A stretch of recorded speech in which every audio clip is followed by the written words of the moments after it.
Coronavirus cases continue to surge in Long Island, a major hotspot in our area.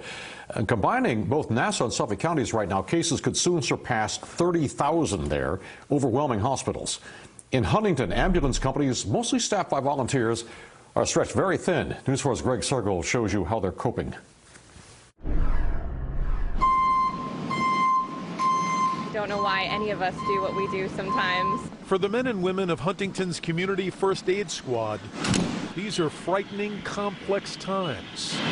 I think it's so different because it's unknown. It's scary. Deputy Chief Liz Westman is one of more than 200 volunteers here. She's working as a dispatcher.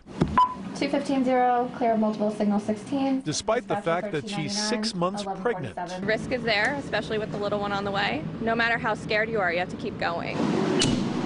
This squad answered close to 600 calls in March, the most in 1 month in its 53-year history. And 4 out of every 5 were COVID-19 calls. We've been extremely busy. I was here on Tuesday for 12 hours. We had like 3 times the normal amount of calls. Brett Dowler is a crew leader who just happens to be a senior at Binghamton University. With his school shut down, he returned to Long Island to hit the street and help.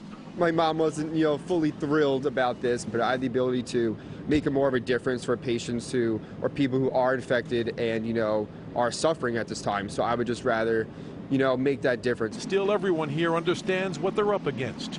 Crew sizes have been reduced, older volunteers are staying home, and those on the job are vigilant about protecting themselves. But these volunteers continue to show up for work and answer every call. They know that they're risking going home to their families and bringing something back, and yet they still come in, they help our community. It's amazing what they do. Greg Cergol, News 4 New York.